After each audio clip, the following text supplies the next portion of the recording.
प्राचीन भारत के एक छोटे से गांव में, जहां हरे भरे खेत और घने जंगल एक दूसरे से मिलते थे, एक कुख्यात चोर रहता था जिसका नाम था कालिया। कालिया का नाम सुनते ही गांव वाले सहम जाते थे। उसकी चोरी की कहानियां गांव-गांव में मशहूर थी। रात के अंधेरे में वह बिल्ली की तरह चुपके से घरों में घुसता और सुबह होने तक कीमती सामान, गहने और यहाँ तक कि अनाज के भंडार भी गायब हो जाते। कालिया की चालाकी ऐसी थी कि कोई उसे पकड़ नहीं पाता था। उसका कोई परिवार नहीं था, कोई दोस्त नहीं था और न ही कोई ऐसा व्यक्ति जिसे वह अपना कह सके।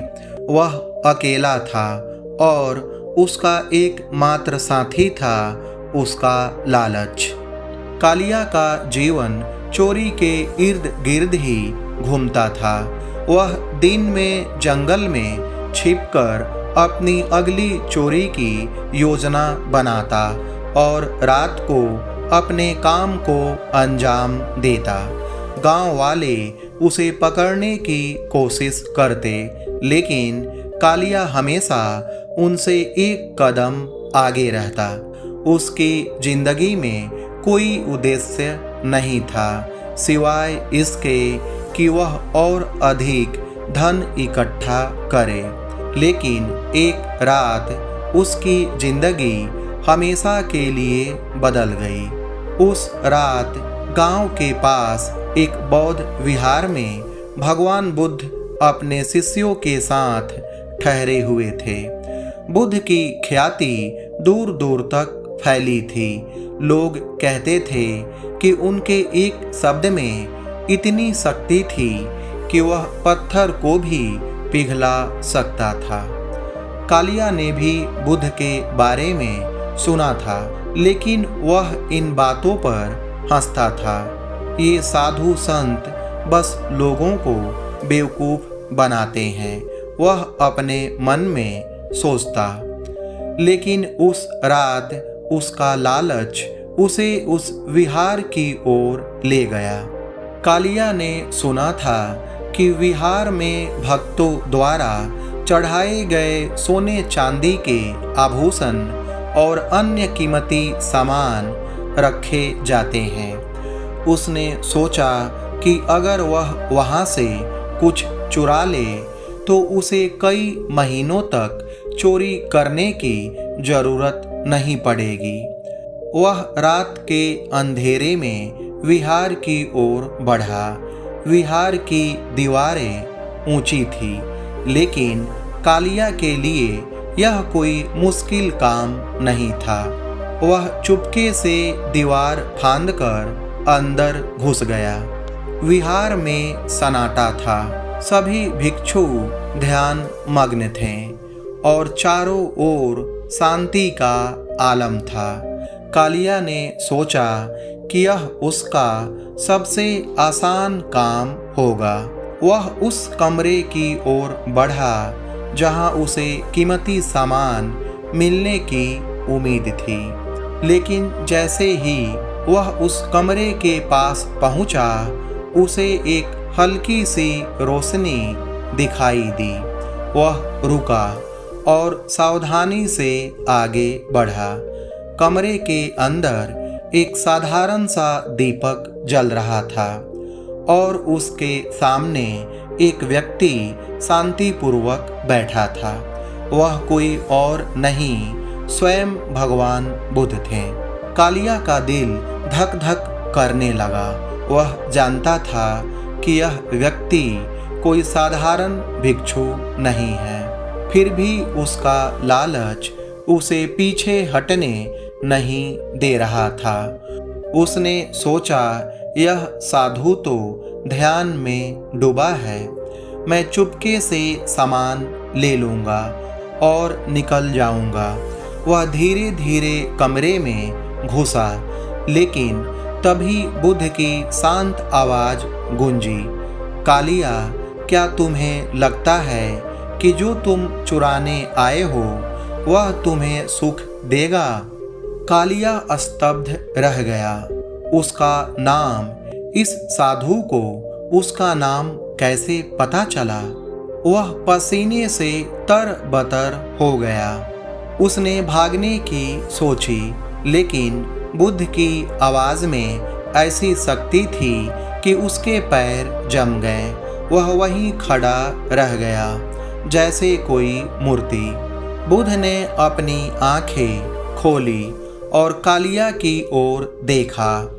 उनकी आंखों में न क्रोध था और न घृणा, केवल करुणा थी। बुद्ध ने फिर कहा, कालिया, तुम जो चुराते हो वह तुम्हारा नहीं है, लेकिन जो तुम खोज रहे हो वह तुम्हारे भीतर ही है। यह एक साधारण सा वाक्य था, लेकिन कालिया के लिए यह किसी बिजली की तरह था। उसका मन अचानक अतीत की ओर भागा। उसने अपने जीवन को देखा। वह अकेलापन, वह भय, वह असंतोष जो हर चोरी के बाद और बढ़ जाता था। उसने सोचा कि धन उसे सुख देगा, लेकिन हर बार वह और खाली होता गया। बुद्ध का यह वाक्य उसके मन के सबसे गहरे हिस्से को छू गया।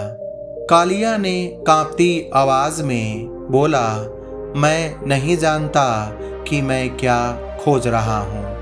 यह पहली बार था जब उसने अपने दिल की बात किसी से कही।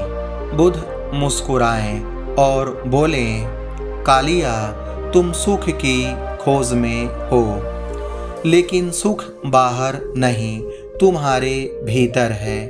जो तुम चुराते हो वह तुम्हें केवल भय देता है। जो तुम्हारे भीतर है वही तुम्हें मुक्ति देगा। कालिया की आंखों में आंसू आ गए। उसने कभी नहीं सोचा था कि कोई उसे इतनी करुणा से देखेगा, उसे समझेगा। उसने अपने जीवन में पहली बार महसूस किया कि कोई उससे नफरत नहीं करता, कोई उसे दंड देना नहीं चाहता। वह बुद्ध के सामने बैठ गया और बोला, भगवान, मैंने बहुत गलत किया है। मैंने लोगों का सुख छीना है। क्या मेरे जैसे पापी का भी कोई उद्धार है? बुद्ध ने कहा, कालिया, कोई पापी नहीं होता, केवल अज्ञान होता है। जब तुम अपने अज्ञान को समझ लोगे तो तुम्हारा उद्धार हो जाएगा।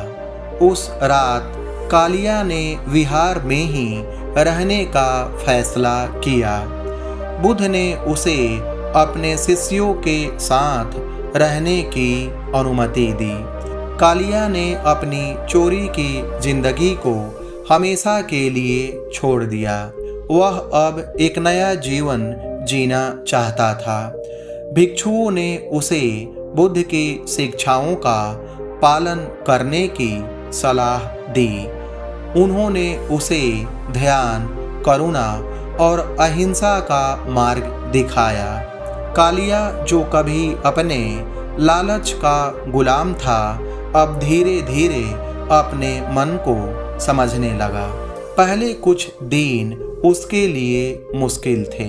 गांव वाले उसे देखकर क्रोधित होते, कुछ उसे सजा देने की बात करते, लेकिन बुद्ध ने उन्हें समझाया कि हर व्यक्ति में बदलाव की संभावना होती है।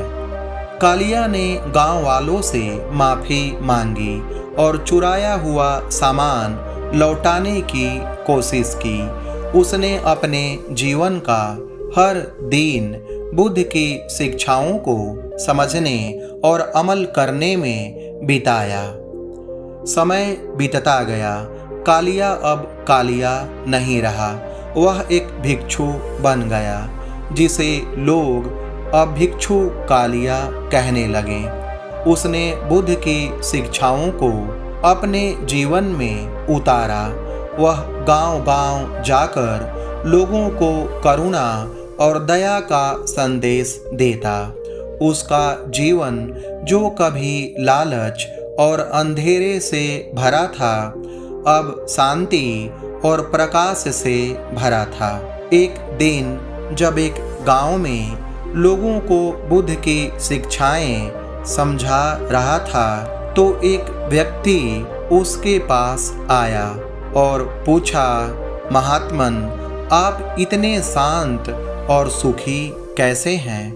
कालिया मुस्कुराया और बोला, क्योंकि मैंने वही पाया जो मैं खोज रहा था, और वह मेरे भीतर ही था।